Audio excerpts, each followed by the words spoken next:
نحمده ونستعينه ونستغفره ونعوذ بالله من شرور أنفسنا ومن سيئات أعمالنا من يهد الله فلا مضل له ومن يضلله فلا هادي له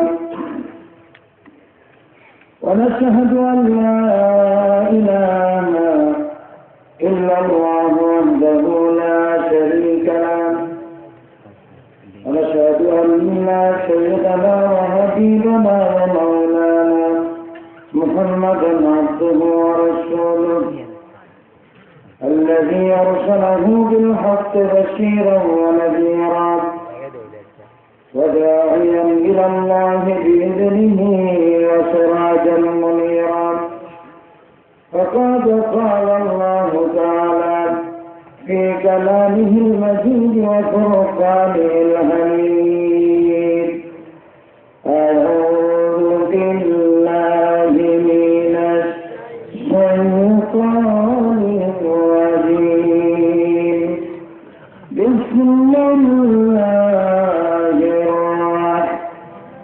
الرحمن الرحيم إن الله وملائكته يصلون على النبي يا أيها الذين آمنوا صلوا عليه وسلموا تسليما اللهم صل على مولانا محمد وعلى آل سيدنا مولانا محمد জোরে মহব্বতের সাথে প্রাণ খুলে জবান ছেড়ে দিয়ে সকলেই সমস্যার করুন আল্লাহুম্মা সাল্লি আলা مولانا محمد وعلى آل مولانا محمد بلغ العلا بكماله كشف الدجى بجماله أصلت جميع خصاله صلوا عليه نسيما جانبه مصحاب سنكم جاه عالم محمد را خبركم بلغ العلا بكماله كشف الدجى بجماله حسنت جميع خصاله صلوا عليه مشرق حب محمد مثل علما مثل خرشيد سقاش سيليس ظالما بلغ العلا بجماله كشف الدجى بجماله حسنت جميع خصاله صلوا عليه اللهم آمين ربنا ظلمنا أنفسنا وإن لم تغفر لنا وترحمنا لنكونن من الخاسرين رب العالمين خلوي پورا كراتيام كمبالك بالكا داخل مدرسة حافظنا مسجد جبو سنگه رکھوگے قرآن এবং تفسير মাহফিলে আল্লাহ তাআলা কার পরে দুরূদ ও সালাম পড়ে আপনার দরবারে হাত তুলেছে, মেহরবানি করে দরুদ সালাম করুন সোনার মদিনায় নবী পাকের রওজা মুবারকে পৌঁছায় দাও। তামাম পৃথিবীর মাটির নিচে যত মুমিন মুমিন আছেন আল্লাহ তাদের আরওয়ার ঘরে হাজিরাতুল পৌঁছায় দাও। রব্বুল আলামিন এই মাহফিলের আয়োজন যারা করেছেন, শোনার জন্য যারা এসেছেন, কায়ামতের দিন মুসিবতের সময় এই মাহফিল আমাদের সকলের জন্য নাজাতের জরিয়া বানায় দে আল্লাহ।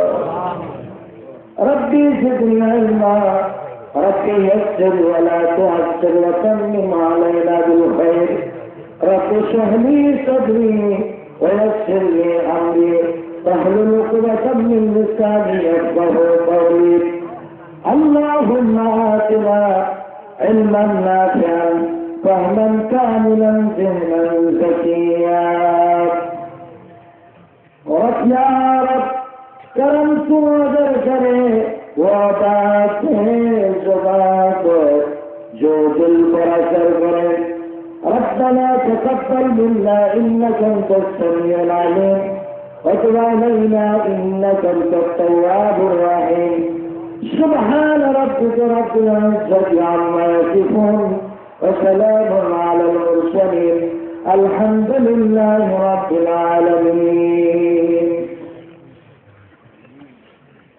خليقنا كراتيا من بالكة في المدرسة حفظية مسجد حفظية ومسجد এবং যুব সংঘের উদ্যোগে তফসির ও কোরআন মাহফিলের সম্মানিত সভাপতি হযরতুল আল্লাহ হযরত মাওলানা মোহাম্মদ আব্দুল হাই সাহেব মদ্দাজিলুল আলী, সাবেক প্রিন্সিপাল ধূপদুরিয়া সিনিয়র মাদ্রাসা, উপস্থিত মঞ্চে আছেন সম্মানিত হযরত উলামায়ে কেরাম, আমন্ত্রিত হযরত মেহমানবৃন্দ, সম্মানিত বিশেষ অতিথিবৃন্দ, বিশেষ বক্তাবৃন্দ, সকলের উদ্দেশ্যে আমি সালাম জানাচ্ছি এবং আমার সামনে উপস্থিত আছেন অত্র এলাকার সম্মানিত ইসলাম প্রিয় কোরআন প্রিয় দিন দরদি মুসলমান ভাইরা, পর্দার আড়ালে আমার মা ও বোনেরা, আসসালামু আলাইকুম ওয়া রাহমাতুল্লাহি তাআলা ওয়া বারাকাতুহু।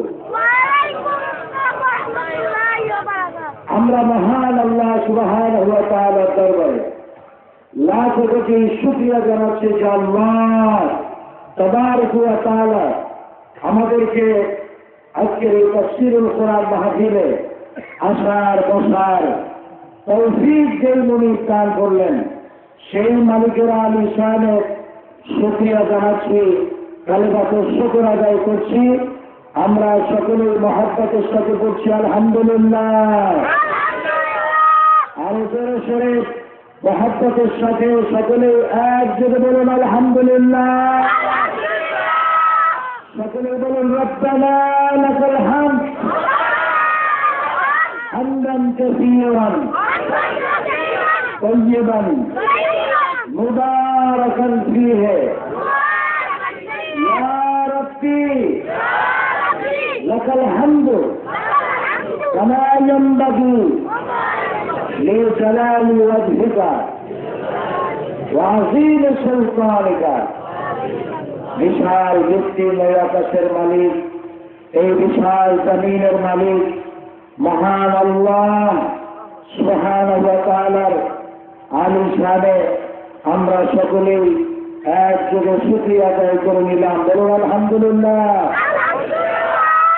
সম্মানিত ভাই সাহেব, আপনারা কোরআনে কারীমকে অত্যন্ত ভালোবাসেন, নিজের জীবনের চাইতে বেশি ভালোবাসেন এবং বাংলাদেশের একজন বিশিষ্ট আলেম দ্বীন সাহেব ইলম, আল্লাহর কোরআনের একজন খাদেম, যিনি সারাটা জীবন আল্লাহর কোরআনের দাওয়াত দিয়েছেন।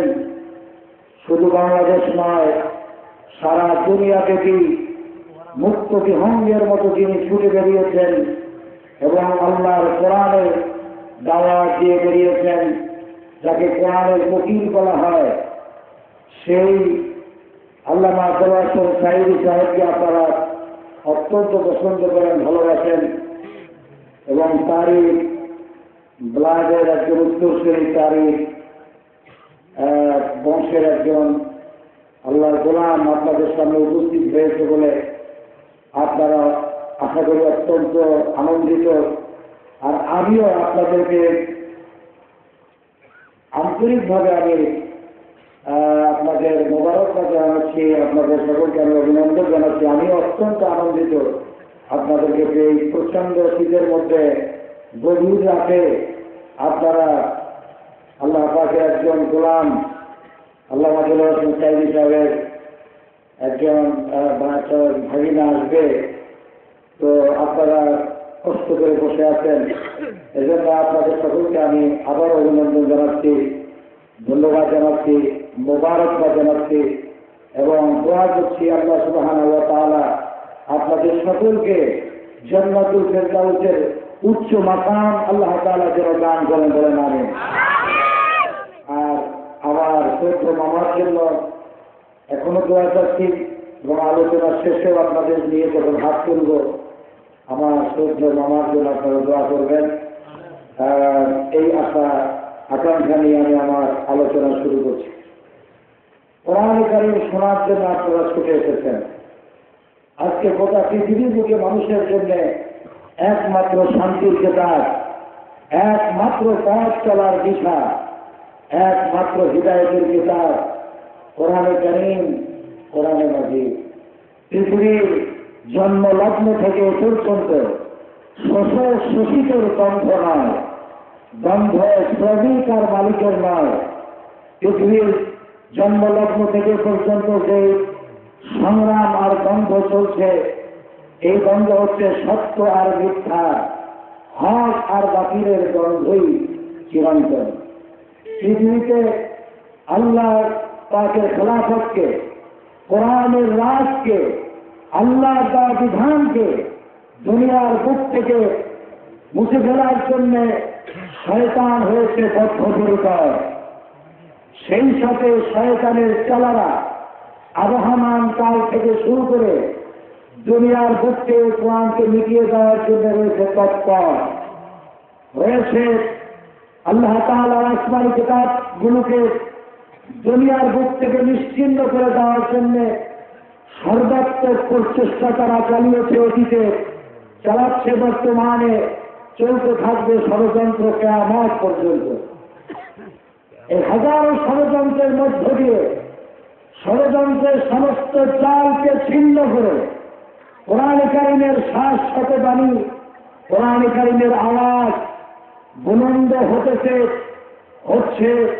কোরআন কেবলমাত্র পৃথিবীর বুকে অনাগত ভবিষ্যতে পৃথিবীর নির্যাতিত মানবতার মুক্তির বিচারী হিসাবে এই পৃথিবীর মানুষকে শান্তি দিতে পারে কেবলমাত্র কোরআন, শুধুমাত্র কোরআন, একমাত্র কোরআন। পৃথিবীর মানুষ যাতে ইসলামের দিকে যেতে না পারে, এজন্য আজ পৃথিবীতে তিনটি শক্তি ঐক্যবদ্ধ হয়েছে। বলুন কবি শক্তি?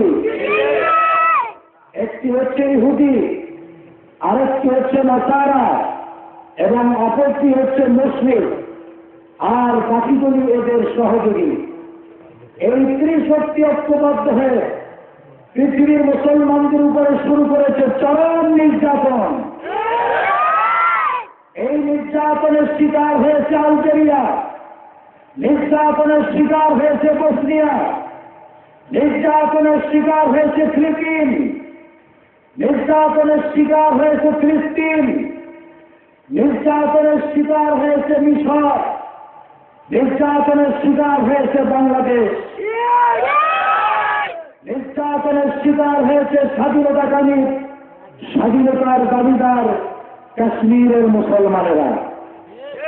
পৃথিবীর মানুষ যাতে ইসলামের দিকে যেতে না পারে, এজন্য এই শক্তিগুলোর সাথে যারা তিনি সহযোগিতা করছেন, তারা হচ্ছেন এই পৃথিবীর মধ্যে গণতন্ত্রের ফেরিওয়ালা, গণতন্ত্রের ঠিকাদার, গণতন্ত্রের সোল এজেন্ট আমেরিকা।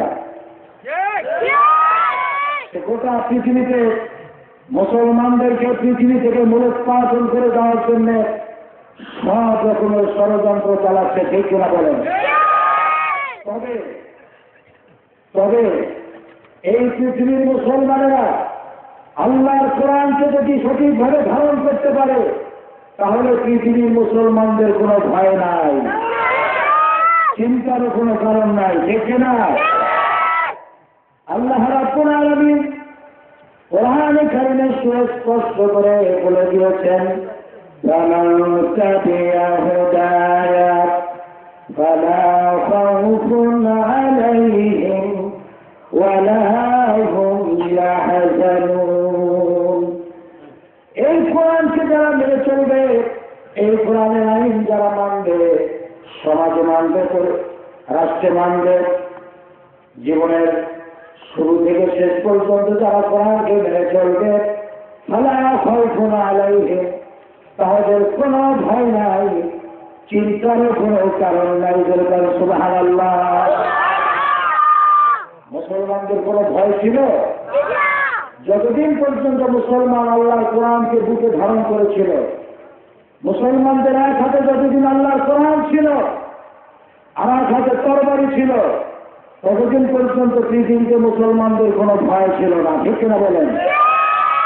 আজ মুসলমানদের হাতে আল্লাহর কোরআন নাই, মুসলমানদের হাতে এসেছে তাম্বুরা, বেহালা, সারিন্দা, নারিন্দার, সারেগামা, পাদানিকা, ঠিক কিনা বলেন? যার কারণে আজ মুসলমানদের এই পৃথিবীতে দুর্গতি শুরু হয়েছে। আজ আমি যদি আপনাদেরকে প্রশ্ন করি, এই পৃথিবীর মধ্যে সবচেয়ে নিগৃহীত, লাঞ্ছিত, অপমানিত জাতি কোনটি? আপনারা সকলেই অসংখ্যকে আপনারা এক বাক্যে জবাব দেবেন, তারা হচ্ছে মুসলমান। এর কারণ কি? মুসলমানদের দিলের ভিতরে ঈমান আছে ঠিক, কিন্তু ওই ঈমানটা মজবুত ঈমান না। আগেকার সোনালী যুগের মুসলমানদের বুকের ভিতরে যে ঈমান ছিল, সেই ঈমান আর মুসলমানদের দিলের মধ্যে নাই, ঠিক না?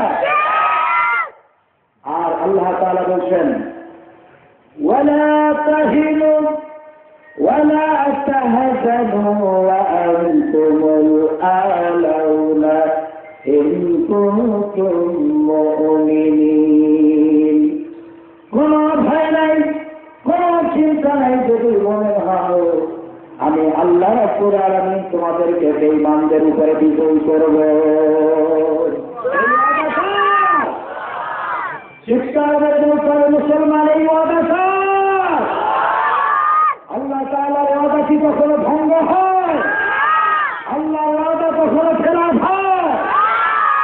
মুসলমান কখনো অন্য প্রাণীদেরকে ভয় পায় নাই, হিংস্র জানোয়ারদের কোনদিন ভয় করে চলে নাই মুসলমান। আর সামনে যদি কোনো নদী পড়েছে, সেই নদীও সাঁতরাইয়া উপরে উঠে গেছে মুসলমান। সুবহানাল্লাহ। মুসলমানরা কখনো ভীত জাতি নয়, ঠিক কিনা বলেন? পারস্যের কাদিসিয়ার যুদ্ধের পরে মহারাজরা বরাবরত করলেন হযরত সাদ বিন আবি ওয়াক্কাস রাদিয়াল্লাহু তাআলা আনহু। সামনে বিশাল নদী, দজলা নদী। এই নদী পার হয়ে মুসলমানরা কেউ ঘরে যাবে কি যাবে না?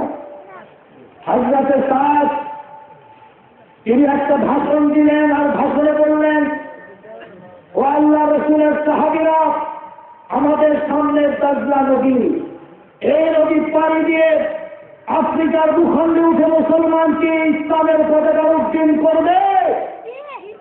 সমস্ত মুসলমানেরা, আল্লাহ রাসূলের 7,000 সাহাবী সকলে চিৎকার করে বললেন, হে সাদ, আপনি যদি ওয়াদা করেন আমরা মুসলমানেরা আফ্রিকার ভূখণ্ডে ইসলামের পতাকা উত্তোলন করতে চাই, দজলা নদী পাড়ি দিয়ে ওপারে সেই ইসলামের পতাকা উত্তোলন করবো। সুবহানাল্লাহ।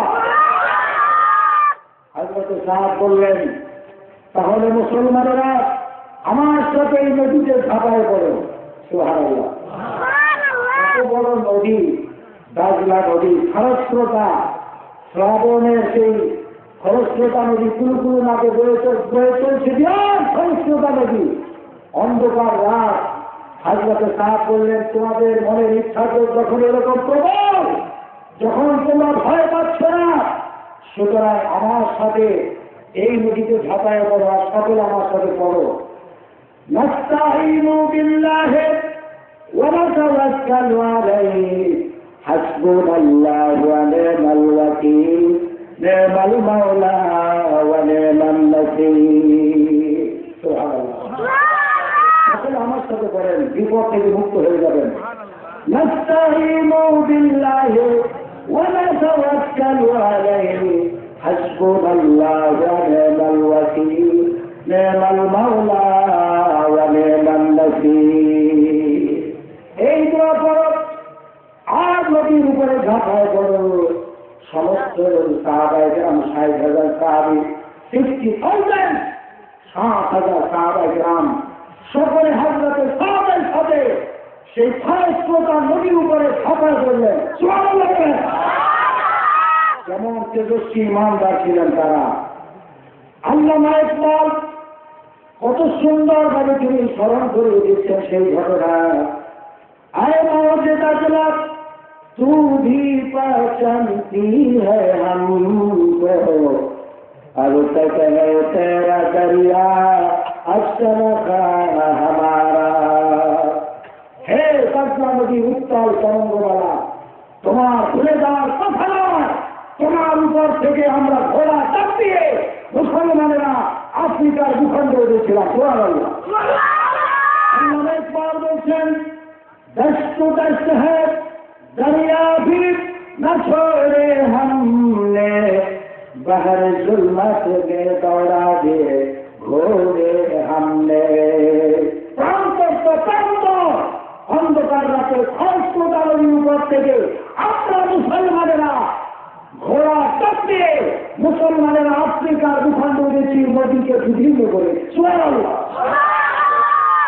মুসলমান কখনোই সমস্ত ভয় করে চলে নাই। আজকে মুসলমানদের ইমানের দুর্বলতা, যার কারণে মুসলমানদের এত ভাঙন, মুসলমানদের উপরে এত নির্যাতন। ঠিক কিনা? আফ্রিকার ভূখণ্ডে ওঠার পর আফ্রিকার তদানীন্তন গভর্নর ভাইসরয়, যিনি ছিলেন ভাইসরয় গভর্নর, তিনি ঘোষণা করলেন, মুসলমানেরা তোমাদের যদি আফ্রিকায় থাকতে হয় তাহলে জঙ্গলে চলে যাও। আফ্রিকার জঙ্গলে আপনারা সকলেই জানেন, আফ্রিকার জঙ্গল হচ্ছে পৃথিবীর মধ্যে সবচেয়ে ডেঞ্জারাস জঙ্গল, বিপজ্জনক। ঠিক না? সেখানে শুধু হিংস্র প্রাণীরাই নয়, আফ্রিকার জঙ্গলে মানুষ খেতে গাছ পর্যন্ত,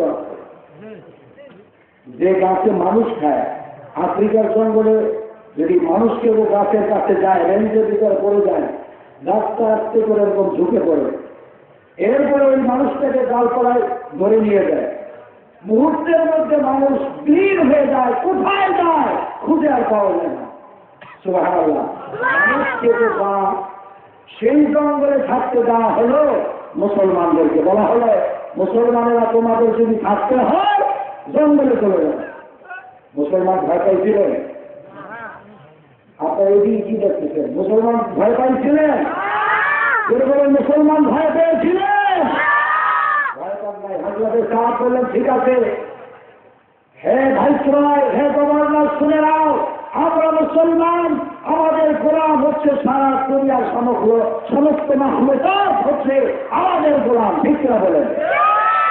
মুসলমানেরা কার গোলাম? আল্লাহর গোলাম। বলে বলেন, মুসলমানেরা কার গোলাম? আর দুনিয়ার সমস্ত মাখলুকাত হচ্ছে মুসলমানদের গোলাম। সুতরাং মুসলমানদের কোনো ভয় নাই। হযরতে সাহেব বললেন, তোমরা জঙ্গলের ভিতরে আসো। 60,000 সাহাবী সকলকে বলা হলো জঙ্গলের ভিতরে আসে। এর আগে আরেকটা ঘটনা ঘটেছিল। হযরতে সাহেব বললেন, ও আল্লাহর রাসূলের সাহাবীরা, তোমাদের কারো কোনো জিনিস হারাইছে কিনা? একজন সাহাবী বললেন, হুজুর, আমার পোটলার ভিতরে যখন সাঁতরাইছি নদী, আমার পোটলার ভিতরে একটা পাখি ছিল। কি ছিল? যে পাখিটা আমি পানি পান করতাম, এরকম একটা পাখি ছিল। সেই পাখিটা তুফানের চড়ে কোথায় যে ভেসে গেছে আমি খুঁজে পাচ্ছি না, হুজুর আমার বাতিটা হারিয়ে গেছে। হযরত সাদ বললেন, ও আল্লাহ রাসূলের সাহাবী, ও আল্লাহর দ্বীনের মুজাহিদ, শুনে নাও, আল্লাহর মুজাহিদের কোন জিনিস বক্ষণ করার ক্ষমতা এই পৃথিবীর কারণে। তুমি যাও নদীর কিনারায় যা বলো, হে বদলা নদী, তুমি আমার বাকি ফেরত দাও। বলতে দেরি আছে। ওই সাহাবী যখন বললেন, হে বদলা নদী, আমার বাকি কই, বলতে দেরি আছে। কিতাবের মধ্যে এসেছে, ইতিহাসে লেখা হয়েছে, ওই বাকিটা তুফানের ভিতর থেকে ছিটকে এসে ওই সাহাবীর পায়ের সামনে পড়ে গেল। আল্লাহর মুমিন বান্দাদের এরকম অবস্থা হয়। হযরত সাদ বললেন, ঠিক আছে চলো জঙ্গলের ভিতরে যাই। জঙ্গলের ভিতরে যে কয়েকটা গাছ কেটে, সেখান থেকে গাছ কেটে একটা মঞ্চ তৈরি করলেন। এরকম একটা মঞ্চ তৈরি হলো জঙ্গলের ভিতরে। এরপরে সেই মঞ্চের উপরে উঠে হযরত সাদ তিনি একটা ভাষণ দিয়েছিলেন। আর সেই ভাষণটা এরকম ছিল, ইয়া আইয়ুহাস সাজারাতু আস-সালাত নাহনু আসহাবু রাসূলিল্লাহ সাল্লাল্লাহু আলাইহি ওয়াসাল্লাম। হে জঙ্গলি প্রাণীরা, আমরা রাসূলুল্লাহর সাহাবী, ইসলাম প্রচার করার জন্য আফ্রিকার ভূখণ্ডে এসেছি। সুতরাং আজকে এখানে আমরা রাত কাটাবো এই এলাকায়, এই জঙ্গলের এরিয়ার ভিতরে রাত কাটাবো। আমাদের নিরাপত্তার জন্য এই এলাকায় যত হিংস্র প্রাণীরা আছে সব এখান থেকে চলে যায় অন্যত্র, আমাদের নিরাপত্তার জন্য। সুবহানাল্লাহ। আফ্রিকার ভূখণ্ডে সেই যারা শুনতেছিল বক্তৃতা, আফ্রিকার লোকেরা, তারা চিৎকারি করতেছিল আর বলতেছিল যে মুসলমানরা কি পাগল হয়েছে নাকি? তাদের কথা কেউ হিংস্র প্রাণীদের এলাকা থেকে চলে যাবে? ইতিহাস সাক্ষী হযরত সাদের ঘোষণার উপরে দেখা গেল বাঘের লাইনে বাঘ, সাপের লাইনে সাপ, সিংহের লাইনে সিংহ। ওই এলাকায় যত হিংস্র প্রাণীরা ছিল সব আর্মিদের মতো লাইন করে ওই এলাকা ছেড়ে তারা অন্যত্র চলে গেল। বলতাম সুবহানাল্লাহ। এজন্য আল্লাহ রাব্বুল আলামিন বলেন, ওয়া কানা হাক্কান আলাইনা নাসরুল মুমিনিন। মুমিনদেরকে সাহায্য করা আমি আল্লাহর জন্য হক, আমি আল্লাহর জন্য ওয়াজিব হয়ে যায়। যেরকম সুবহানাল্লাহ। মুমিনদের সাহায্য করবেন কে? আকাশের দিকে উত্তোলন করে বলুন, মুসলমানদেরকে, মুমিনদেরকে সাহায্য করবেন কে? আল্লাহ সুবহানাহু ওয়া তাআলা। সুতরাং মুসলমানদের, মুমিনদের কোনো ভয় আছে? বাংলাদেশে ইসলামী আন্দোলন যারা করে তাদের কোনো ভয় আছে? 2-4টা ইসলামী আন্দোলনের নেতা কর্মীদের জীবন ছিনিয়ে নিলেই বাংলাদেশের জমিন থেকে আল্লাহর দ্বীন এখান থেকে উৎখাত করা যাবে না। ঠিক কিনা বলেন? বাংলাদেশের জমিন থেকে ইসলামী আন্দোলনকে মূলোৎপাটন করা যাবে না, কারণ এই দ্বীনের বাকি এটা কার? বলেন কার? আল্লাহ তাআলা। কয়েকদিন আগে বাংলাদেশের একজন মুশরিক নেতা যিনি কালো বিড়াল নামে খ্যাত, আপনারা হয়তো অনেকেই বুঝতে পেরেছেন। বাংলাদেশের একজন মুশরিক নেতা কালো বিড়াল নামে খ্যাত, তারা কালো বিড়াল হিসেবে সবাই চেনে। মন্ত্রী থাকাকালীন সময় যে টাকার কষ্ট ধরা পড়ছিল, এই কালো বিড়াল নামে খ্যাত যে মুশরিক নেতা কয়েকদিন আগে বলেছিল সাংবাদিক সম্মেলন করে যে বাংলাদেশ থেকে জঙ্গিবাদ দূর করতে হলে মসজিদ এবং মাদ্রাসায় তালা লাগাতে হবে। আপনাদের মনে খুব ভালো লাগছে, কথাটা শুনে আনন্দ লাগছে নাকি? তাহলে নাউজুবিল্লাহ যেভাবে বললেন তাতে মনে হয় যে 1 সপ্তাহ যাবত কোনো খাবার দাবারই খান না। আপনারা কি রোজা ভালোতে আছেন নাকি? এই যে বাংলাদেশ থেকে বাংলাদেশের মসজিদ মাদ্রাসায় তালা লাগাতে চাও, এদিকে আপনারা খুশি না বেজার? যদি কখনো এরকম জঙ্গিবাদ বন্ধ করার নাম করে মিশরে আমি দেখেছি গত বছর, মিশরের যতগুলো বড় বড় মসজিদ আছে মিশরে সমস্ত মসজিদগুলোতে তালা লাগানো হয়েছে। ইসরায়েলের প্রেসক্রিপশন, ইসরায়েলের ঠিক একই প্রেসক্রিপশন নিয়ে বাংলাদেশেও আগানো হচ্ছে। বাংলাদেশে এরকম যদি কখনো চেষ্টা করা হয়, মাদ্রাসা মসজিদে তালা লাগানোর চেষ্টা করা যদি হয়, আপনারা কি ঘরে বসে থাকবেন? মুসলমান ইমানি শক্তি কতটুকু আছে সে পরীক্ষার সামনে আসতে পারে কিনা বলে? আসতে পারে কিনা? আমার মামার ব্যাপারে সিদ্ধান্ত তারা নিয়েছিল যে সবার আগেই ফাঁসি দেবে, কিন্তু আল্লাহর সিদ্ধান্তের বাইরে কিছু হয় না, ঠিক কিনা বলেন? 2 দিনে রায় ঘোষণার হওয়ার পর 2 দিনে 232 জন আল্লাহর বান্দা এই দেশে শাহাদাত বরণ করেছেন।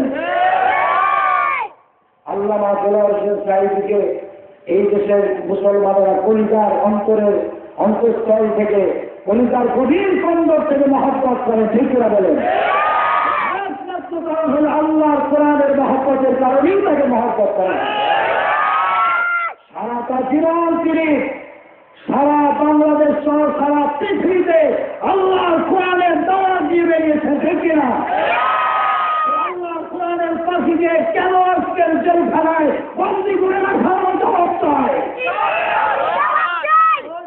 বাংলাদেশের মুসলমান আপনারা কি চান এই আল্লাহর কোরআনের পাখি উন্মুক্ত হয়ে আবার আসুন? এটা কি আপনারা চান?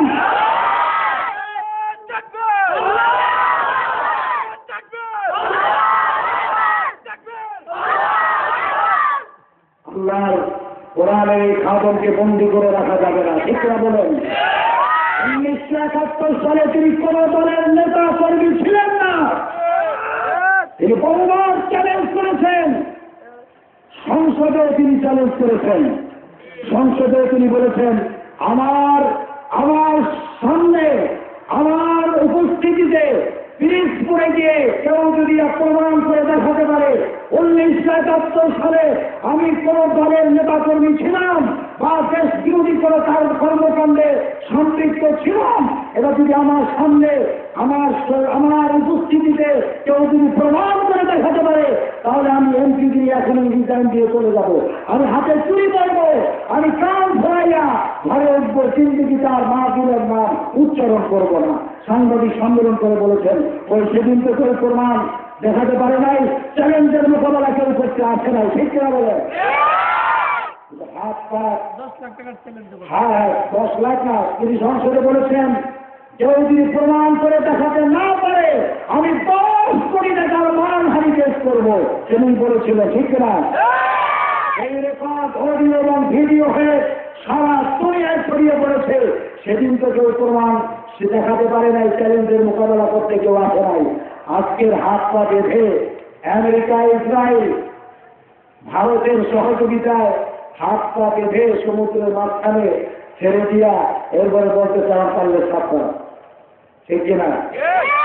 তাকে যেই অভিযোগে ফাঁসি দেওয়া হলো বিশাল আলী, সেই বিশাল আলীর আপন ভাই শুভরঞ্জন আলী, তাকে সরকার পক্ষ বলেছিল যে সরকার পক্ষ তাকে এনেছিল আল্লামা দেলোয়ার হোসেন সাঈদীর বিরুদ্ধে এই দেওয়ার জন্য, সাক্ষী দেওয়ার জন্য। সেখানে সে বলেছে একজন হিন্দু মানুষ হয়েও, হিন্দুদের ভিতরে ভালো লোক আছে না নাই? একজন হিন্দু মানুষ হয়ে তিনি বলেছেন এই কাজ আমি করতে পারবো না। বিশাল আলীকে কে হত্যা করছে সেটা আমরা ভালো করে জানি, আমার আপন ভাই তারা মারছে।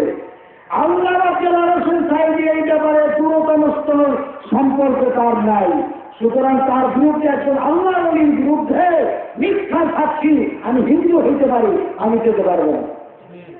এই কথা বলে আমার মামার পক্ষে তখন সাফাই সাক্ষী দিতে আসলো, কোর্টের বারান্দায় উঠে তখন সিঁড়ি দিয়ে উপরে উঠতেছে, সাথে সাথে বাংলাদেশের জিবি পুলিশ তাকে কলাকে খপ করে ফেলা, জিবি পুলিশ তার গাড়ির ভিতরে ঢুকাইয়া কোথায় যে নিয়ে গেল, 3 মাস পরে খবর হয়েছে সে ভারতের জেলখানায় আছে। এই হলো বিচার। এরপরে আরো কত রকমের ষড়যন্ত্র আছে, সব করে মিথ্যা নাটক সাজাইয়া ফাঁসির রায় যখন দিল, তখন এদেশের তৌহিদি জনতা সারা বাংলাদেশে গর্জে উঠল, ঠিক কিনা বলেন? তবে পরীক্ষা আবার আসতে পারে, এখনো আবার এই রায় দিয়া কিরিমিরি খেলা শুরু করার ষড়যন্ত্র করতেছে, ঠিক কিনা? এখন বলতেছে সরকার পক্ষ থেকে রিভিউ করবে, রিভিউ করে আবার ফাঁসির মঞ্চে নেওয়ার চেষ্টা চালাবে। আপনারা কি বসে থাকবেন? আল্লাহর এই বান্দার জন্য, কোরআনের এই খাদেমের জন্য এই দেশের তৌহিদি জনতা 232 জন শহীদ হয়েছে, ঠিক কিনা বলেন? প্রয়োজন হলে আরো হাজার হাজার এই দেশের তৌহিদি জনতা শহীদ হওয়ার জন্য প্রস্তুত আছেন, ঠিক কিনা?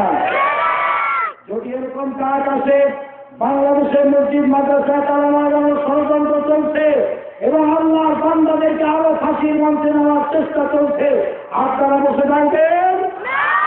কাফনের কাপড় মাথায় চড়িয়ে আল্লাহর দিনকে কামিয়াব করার জন্য আরেকবার কারা কারা প্রস্তুতি নেবেন দেখতে চাই।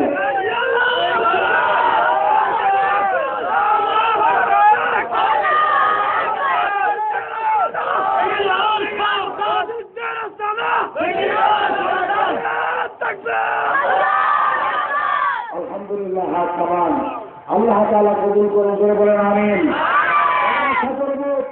ইসলাম বিরোধী শক্তি তারা বোঝা উচিত, বাংলাদেশের মানুষের তৌহিদি জনতার মন মানসিকতা হচ্ছে ইসলামের পক্ষে, কোরআনের পক্ষে, ঠিক কিনা? তারা তাদেরকে হেদায়েত নসিব করে বলেন আমিন। আমরা যেহেতু কোরআনের তাফসীরের মাহফিল, আমরা সূরা আল হাক্কা, কোন সূরা? জোরে বলেন কোন সূরা? সূরা আল হাক্কা থেকে আমরা কিছু আলোচনা করতে চাই। সুবহানাকা লা ইলমা লানা ইল্লা মা আল্লামতানা। আল্লাহ তাআলা তৌফিক দান করে জোরে বলেন আমিন। অনেক গুরুত্বপূর্ণ কথা আছে এই সূরা আল হাক্কার ভিতরে। আল্লাহ তাআলা বলেছেন এর কিছু অংশ আপনাদের সামনে আমি শোনাতে চাই। আপনারা কি রাজি আছেন? কষ্ট হচ্ছে না তো? বিরক্ত হচ্ছেন না তো? সামান্য সময় আলোচনা করব। আল্লাহ তাআলা সকলকে দিয়ে সর্বশেষ কোরআনের মাহফিলে মোনাজাত করে আমরা যেন বিদায় দিতে পারি। আল্লাহ তাআলা তৌফিক দান করুন বলেন আমিন। আর শয়তানের ওয়াসওয়াসা থেকে পানাহ চেয়ে নেই, পরম করুণাময় আল্লাহ সুবহানাহু ওয়া তাআলার নামে শুরু করছি, সকলে পড়ুন। আউযু বিল্লাহি মিনাশ শাইতানির রাজীম। বিসমিল্লাহির রাহমানির রাহিম। বিদারিত মূর্ত শয়তানের ওয়াসওয়াসা থেকে পানাহ চেয়ে নেই, পরম করুণাময় আল্লাহ সুবহানাহু ওয়া তাআলার নামে শুরু করছি, সকলে আমার সাথে তেলাওয়াত করুন। وَأَمَّا مَنْ أُوتِيَ كِتَابَهُ بِشِمَالِهِ فَيَقُولُ يَا لَيْتَنِي لَمْ أُوتَ كِتَابِيَهْ وَلَمْ أَدْرِ مَا حِسَابِيَهْ يَا لَيْتَهَا كَانَتِ الْقَاضِيَةَ مَا أَغْنَى عَنِّي مَالِيَهْ هَلَكَ عَنِّي سُلْطَانِيَهْ خُذُوهُ فَغُلُّوهُ ثُمَّ الْجَحِيمَ صَلُّوهُ ثُمَّ فِي سِلْسِلَةٍ ذَرْعُهَا 70 ذراعا فاسلكوه। صدق الله العظيم। সকলে বলুন সাদাকাল্লাহুল আযীম। আল্লাহ তাআলা বলেন যে এই পৃথিবীতে যেমন দুইটি শ্রেণীতে মানুষ বিভক্ত হয়েছে, একটা হলো আসহাবুল ইয়ামিন আর একটা হলো আসহাবুশ শিমাল। একটা হলো ডানপন্থী আর একটা হলো বামপন্থী। কিয়ামতের দিনে দুই শ্রেণীতে মানুষ বিভক্ত হবে। যেটা বলেন কয় শ্রেণীতে? দুই শ্রেণীতে। একটা হবে আসহাবুল ইয়ামিন, ডানপন্থী, যারা ডান হাতে আমল পাবে, তারা হবে জান্নাতি। আরেক শ্রেণী হচ্ছে আসহাবুশ শিমাল, বামপন্থী, যারা বাম হাতে আমল পাবে। এই বাম হাতে যারা আমল পাবে, এদের ঠিকানা হবে কোথায়? জোরে বলুন, চিৎকার করে মুসলমানের মতো, তাদের ঠিকানা হবে কোথায়? বামপন্থীদের ঠিকানা হবে কোথায়? বামপন্থীরা শয়তানের নেতৃত্বে কোথায় যাবে? আল্লাহ তাআলা সেই কথাই বলছেন।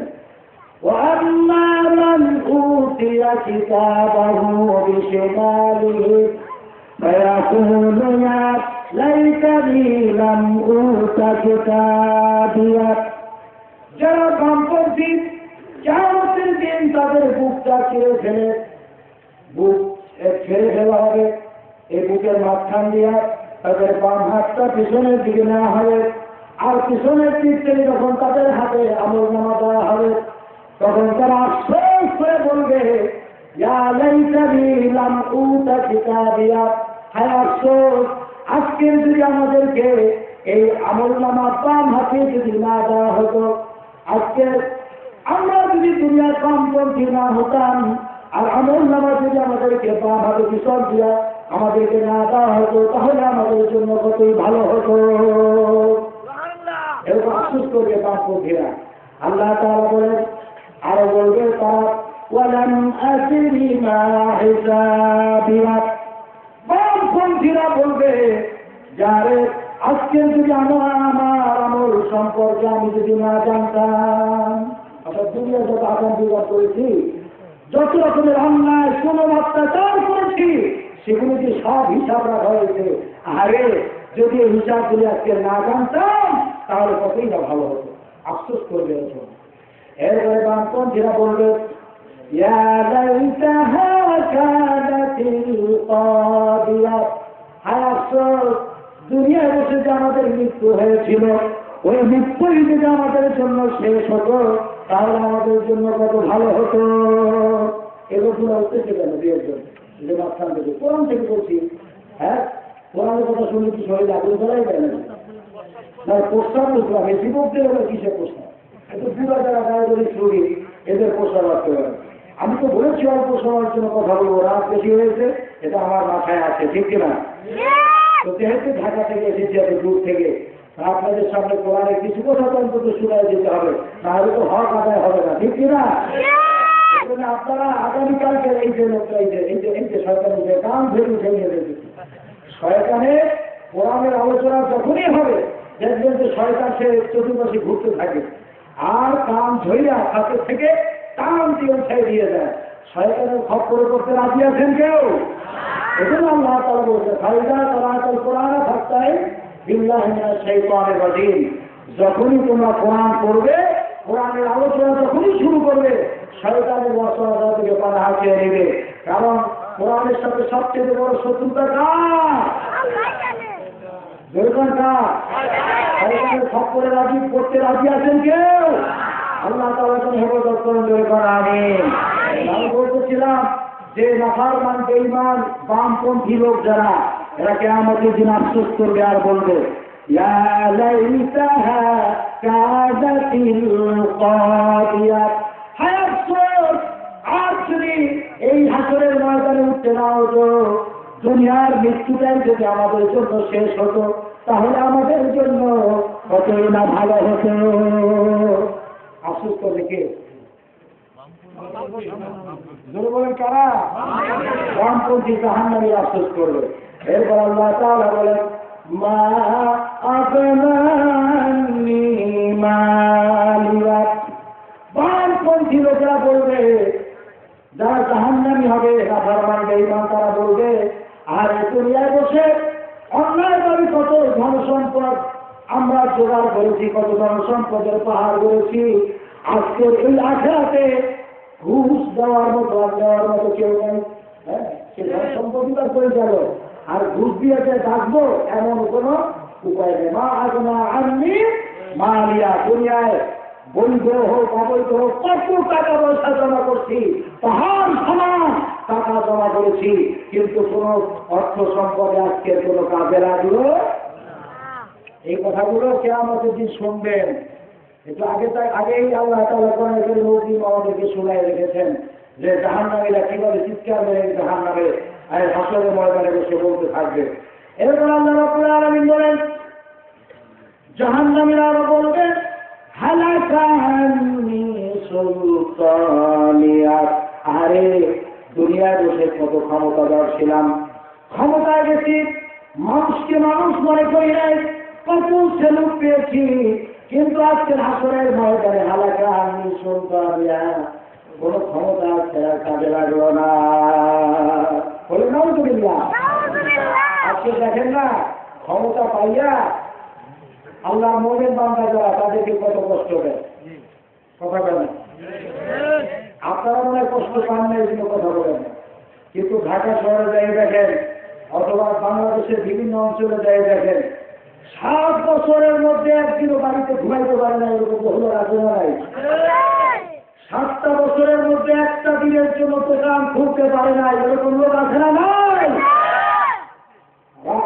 আমাকে মাঠে ময়দানে জঙ্গলের রাত্র কাটাইতে হয়, আর শেষ রাতে চিৎকার মেরে আল্লাহ দরবারে চোখের পানি ফেলে কান্দা ছাড়ার কোন ক্ষমতা পাইয়া আজকের যে জনগণের পিতাও কিয়ামতের দিনের হিসাব দিতে হবে, ঠিক কিনা? আজকে খালি ফেলুট পায়, কি পায়? ফেলুট। দেখো এরকম খালি ফেলুট পায়। কিয়ামতের দিন কি দিয়ে ফেরত পাবা, সেদিন চেয়ার পাবা। কিয়ামতে লাগবে না, মৃত্যুর পরে কবরের সাথে সাথে কবরে আযাব যখন শুরু হয়ে যাবে, ফেরেশতাদের গুরুজের ফেরত শুরু হয়ে যাবে, ঠিক কিনা বলেন? ফেরত পায় আর মনে করে কি ক্ষমতা, হ্যান করেন গা, ত্যান করেন গা, মাথার কা আন্ধা মুগুর করেন গা, ঠিক কিনা বলেন? এই ফেরত কোনো কাজে লাগবে না রে বাবা। ফেরত তুমি যতই পাও, কিয়ামতের দিনে ফেরত তোমার কোনো কাজে লাগবে না। ফেরত যারা দেয় পুলিশরা, ফেরত দেয় এভাবে ডান হাত দিয়ে দেবে, টাস করে হাত দিয়ে মারে, আর পায়ের মধ্যে যে বুট জুতো থাকে, বুট জুতো দিয়ে টাস করে আমাকে মারে, ঠিক কিনা বলেন? আমি চিন্তা করলাম যে হাত দিয়ে না হয় ব্রিটিশ স্টাইলে একটা মারলো, কিন্তু পা দিয়ে যে টাস করে আর একটা মারো, কারণটা চিন্তা করলাম যে এর ভিতরে একটা মারের প্রতি ইশারা আছে। কি আছে? মারেফতি ইশারা আছে। মারেফতি ইশারা হলে যদি ক্ষমতা পাইয়া আল্লাহর বিরুদ্ধে আচরণ না করো, রাসূলের বিরুদ্ধে আচরণ না করো, মুসলমানদের বিরুদ্ধে যদি তুমি অন্যায় অত্যাচার না চালাও, তাহলে এই ফেরত পাবা ব্রিটিশের স্টাইলে। কিন্তু যদি আল্লাহর হুকুম অমান্য করো, রাসূলকে অপছন্দ করো, কোরআনের বিরুদ্ধে যদি সংগ্রাম চালাও, আর আল্লাহর মুমিন বান্দাদের উপরে অত্যাচারের স্টিম রোলার যদি চালাও, তাহলে এইটা না এইটা দিয়ে পাবো, ঠিক আছে? এই মারেফাতি ইশারা দিয়ে দেওয়া হয়, এরপরও এই রাখার মারেরা বোঝে না। ক্ষমতা পাইয়া এখন অন্ধ হয়ে গেছে, অত্যাচার জুলুম নির্যাতন যত দূর করার সব করে যাচ্ছে। এদেরকে বলছি এখনো তওবা করো, না হয় আল্লাহ তাআলা জাহান্নাম ছাড়া তোমাদের আর কোনো রাস্তা রাখেন নাই। আল্লাহ রাব্বুল আলামিন কোরআনে কারিমে বলছেন, ইন্নাল্লাযীনা ফাতানুল মুমিনিনা ওয়াল মুমিনাতি সুম্মা লাম ইয়াতুবু ফালাহুম আযাবু জাহান্নাম ওয়া লাহুম আযাবুল হারিক। আল্লাহ রাব্বুল আলামিন বলেন, নিশ্চয়ই যারা মুমিন মুমিনাত যারা তাদেরকে যারা কষ্ট দেয়, তাদেরকে যারা নির্যাতন অত্যাচার করে, এরপরে যদি তওবা না করে মারা যায়, আল্লাহ রাব্বুল আলামিন বলেন তাদের জন্য জাহান্নামের কঠিন শাস্তি ছাড়া আর কোনো উপায় নাই। এজন্য বলবো, যারা মুমিন মুমিনাতদেরকে যারা কষ্ট দিচ্ছ আর তাদের সাথে যারা নাফরমানি করছো, তোমরা এখনই তওবা করো, তওবা করে আল্লাহর কাছে মাফ চাও, আর মুমিন বান্দাদের কাছে মাফ চাও, আর মুমিন বান্দাদের উপরে নির্যাতন বন্ধ করো, ঠিক কিনা বলেন? আপনারা কি চান যে আল্লাহর মুমিন বান্দাদের উপরে নির্যাতন বন্ধ হয়ে গেলে কি আপনারা চান? যদি চান তাহলে আজকে দোয়া করে যাবেন সকলে। এই তাফসীরুল কোরআন মাহফিলের শেষে সকলে দোয়ায় শরীক হয়ে যাবেন। আল্লাহর মুমিন বান্দাদের উপরে সারা দুনিয়াব্যাপী নির্যাতন চালানো হচ্ছে। কিয়ামতের দিন আল্লাহ রাব্বুল আলামিন যারা মুমিনদের উপরে নির্যাতন চালায়, যারা নাফরমান বেঈমান, তাদের ব্যাপারে আল্লাহ তাআলা বলবেন, খুযুহু ফাগুল্লুহ, এদেরকে ধর। আল্লাহ তাআলা বলবেন, এদেরকে ধর, গ্রেফতার কর, আর জাহান্নামের ভিতরে নিক্ষেপ কর, এদের গলায় কেন করা। কে বলবেন? আল্লাহ। বলেন কে বলবেন? আল্লাহ তাআলা বলবেন, খুযুহু, এদেরকে গ্রেফতার কর, ফাগুল্লুহ, আর এদের গলায় বেড়ি করা, সুম্মাল জাহিমা সাল্লু, আর এদেরকে জাহান্নামের ভিতরে নিক্ষেপ কর। আল্লাহ রাব্বুল আলামিন যদি জাহান্নামে নিক্ষেপ করতে বলেন, তাহলে আর কারো উপায় থাকবে কিনা? করে কর জোরে বলেন উপায় থাকবে? আল্লাহ রাব্বুল আলামিন এরপরে বলেন সুম্মা ফি সিলসিলাতিন যারুহা সাবউনা যিরআন ফাসলুকু। আল্লাহ রাব্বুল আলামিন জাহান্নামের ফেরেশতাদেরকে বলবেন যে দেখে 70 গজ শিকল বেঁধে ফেল, হাজুরকুল আযাবা, আর এদেরকে জাহান্নামের শাস্তি বাড়াই দিয়ে থাক, কালাম গাজিদা গোবিন্দা আযাবা, এদের জাহান্নামের শাস্তি বৃদ্ধি করতেই থাক। কে বলবেন? আল্লাহ তাআলা যদি সেদিন জাহান্নামের শাস্তি সম্পর্কে বলেন যে জাহান্নামের শাস্তি এদেরকে বৃদ্ধি করতেই থাক, তখন জাহান্নামে যারা যাবে তারা আফসোস করতে থাকবে আর বলতে থাকবে আজকে যদি আমাদের মৃত্যু হয়ে যেত, বলুন আজকে যদি আমাদের মৃত্যু হয়ে যেত অথবা আমরা ধ্বংস হয়ে যেতাম তাহলে আমাদের জন্য কতই না ভালো হতো। জাহান্নামীরা বলবে। আল্লাহ রাব্বুল আলামিন বলেন وَإِذَا أُلْقُوا مِنْهَا مَكَانًا ضَيِّقًا مُقَرَّنِينَ دَعَوْا هُنَالِكَ ثُبُورًا। আল্লাহ রাব্বুল আলামিন বলেন বেঈমানদেরকে হাত পা বেঁধে জাহান্নামের কোন সংকীর্ণ জায়গায় যখন ফেলে দেওয়া হবে তখন দাও হুনালিকা সুবুরা, তারা তখন নিজেদের ধ্বংস এবং মৃত্যু কামনা করবে। আল্লাহ রাব্বুল আলামিন বলেন লা তাতুল ইয়াউমা সুবুরা ওয়াহিদা ওয়া সুবুরান কাসীরা। আজকে তোমরা এক মৃত্যু দেখো না, অসংখ্য মৌত ডাকো, কিন্তু মৌত আর তোমাদের আসবে না। অসংখ্যবার ডাকলেও মৌত আর তোমাদের আসবে না। অর্থাৎ হাসরের ময়দানে যদি আল্লাহ তাআলার কাছে মৃত্যু কামনা করো সেদিন আর মৃত্যু আসবে বলে বলে আসবে। সুতরাং মুসলমানদের কলিজা, মুসলমান না শুধু এই দুনিয়ার মানুষদের কলিজা হচ্ছে পাথরের চাইতেও শক্ত, যার কারণে এত মারাত্মক কথা আল্লাহ তাআলা কোরআনে আগেই জানিয়ে দিয়েছেন। এরপরেও এই পৃথিবীর মুসলমান তথা এই দুনিয়ার মানুষদের কলিজা একটু নরম হয় না। আল্লাহ তাআলা বলছেন এই মানুষের অন্তরটা হচ্ছে হাইয়াকাল হিজারা, পাথরের মতো শক্ত। আল্লাহ তাআলা বলছেন না, পাথরও তো জাহান্নামের ভয়তে কাঁদে, অকুতুহান নাসুয়াল হিজারা, যে ওইটা আল্লাহ বলছে জাহান্নামের লাকড়ি হবে পাথর আর মানুষ, এই জন্য জাহান্নামের ভয়তে ওই পাথরও তো কাঁদে। পাহাড়ের চূড়ায় যে পাথরগুলি থাকে আল্লাহর ভয়তে, জাহান্নামের ভয়তে দেখবেন গড়াইয়ে গড়াইয়ে এই নদীর তলে এসে চলে যায়। এরপরে ওই পাথর, পাহাড়ের উপরে যে পাথর থাকে আল্লাহর ভয়তে, জাহান্নামের ভয়তে কাঁদতে থাকে। পাথরের ভিতর থেকে চোখে ওদের পানি যে বের হয় কান্নার পানি, সেই পানি বেয়ে বেয়ে পাহাড়ের গা বেয়ে বেয়ে নামে, আর দুনিয়ার মানুষ পান করে বলে আরে কি মিষ্টি পানি। আল্লাহ তাআলা বলছেন যে অসাধ্য পাঁচুয়া দুনিয়ার মানুষ হচ্ছে পাথুরিয়া কলমের চাইতে মারাত্মক শক্ত দিনওয়ালা এই পৃথিবীর মানুষ। ঠিক কিনা বলেন? জাহান্নামের শাস্তির কথা কোরআনে আল্লাহ তাআলা বলেছেন। এগুলি শোনানোর পরেও দুনিয়ার মানুষের দিনটা একটু নরম হয় না। আল্লাহ তাআলা বলেন যদিও দুনিয়ার মানুষেরা জাহান্নামের ভয়তে যদি তোমাদের দিনটা নরম না হয় দুনিয়ায় বসে, তাহলে আমি দুনিয়ার আগুনের চাইতে 70 গুণ তেজস্বী আগুন জাহান্নামের ভিতরে আমি তৈরি করে রেখেছি। ওই আগুনের তোর দিনটা পোড়াইয়া তারপর আমি নরম বানাইয়া ছাড়বো। আগুন থেকে আল্লাহ তাআলা আমাদেরকে হেফাজত করুন। বলেন আমিন। সকলে বলেন আল্লাহুম্মা আজরনা মিনান নার।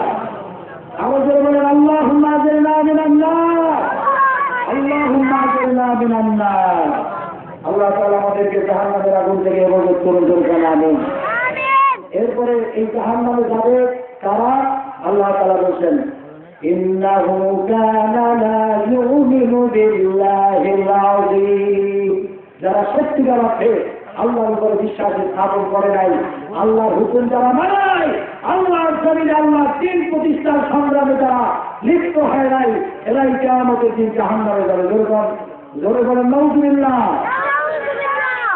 সূরা মুদাসসিরের ভিতরে জাহান্নামীদেরকে জিজ্ঞেস করা হবে যে তোমরা কেন জাহান্নামে এসেছো। সূরা মুদাসসিরের ভিতরে আল্লাহ তাআলা বর্ণনা করেন মা সালাকাকুম ফি সাকার, তোমরা কেন আজ জাহান্নামে আসছো। জাহান্নামীরা বলবে قالوا لم نكن من المصلين আমরা দুনিয়ায় বসে নামাজ পড়তাম না, নামাজ পড়ি নাই, এজন্য জাহান্নামে আসছি। এরপরে দ্বিতীয় কারণ হচ্ছে ওয়ালাম নাকুন নুতঈমুল মিসকিন, জাহান্নামীরা বলবে আমরা দুনিয়ায় বসে এতিম মিসকিনদেরকে আমরা খেতে দেই নাই। তিন নম্বরে জাহান্নামীরা বলবে ওয়া কুন্না নাকুতু মা'আল খায়িদিন, এই দুনিয়ায় বসে যারা নবী রাসূল আলেম ওলামা পীর মাশায়েখদেরকে যারা গালিগালাজ করেছে, যারা যুদ্ধাপরাধী, রাজাকার, আল-বদর, এরপরে বিভিন্ন রকমের মৌলবাদী সাম্প্রদায়িক এই সমস্ত গালিগালাজ যারা দিয়েছে, তার জাহান্নামীরা বলবে আমরাও বুঝে আর না বুঝে সমানে যারা গালি দিয়েছে তাদের সাথে আমরাও গালি দিয়েছি। অকুন্না না খুব মান ভয়, অর্থাৎ আমরা দুনিয়া বসে সমানে সমালোচনা করছি। আলেম ওলামা পীর মাশায়েখ যারা তাওহীদপন্থী লোক ছিল তাদের বিরুদ্ধে আমরা গালিগালাজ দিয়েছি, সমালোচনা করেছি। তাদেরকে আমরা নাটকের মাধ্যমে রাজাকার চরিত্র দেখাইয়া মানুষকে কনভার্ট করার চেষ্টা করেছি, বিভিন্ন রকমের কি সাইজ করেছি, মৌলবাদী সাম্প্রদায়িক এই সমস্ত কথা বলে গালিগালাজ দিয়েছি, সেখানে ধর্মান্ধ এই সমস্ত গালি দিয়েছি, এই জন্য আজকে জাহান্নামে আসছি। এরপরে চতুর্থ কারণ হচ্ছে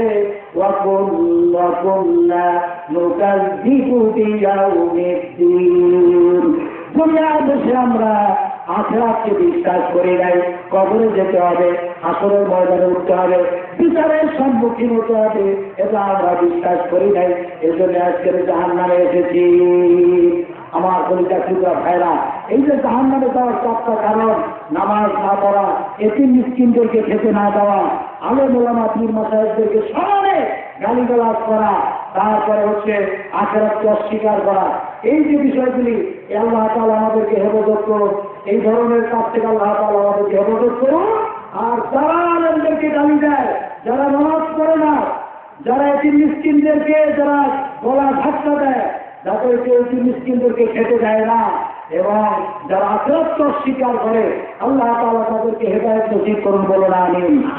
বাংলাদেশের যত মুসলিম আছে নামধারী মুনাফিক, এদেরকে আল্লাহ তাআলা সকলকে যেন খাঁটি মুসলিম, হকপন্থী মুসলিম হিসাবে আল্লাহ তাআলা কবুল করে না, বলুন আমিন।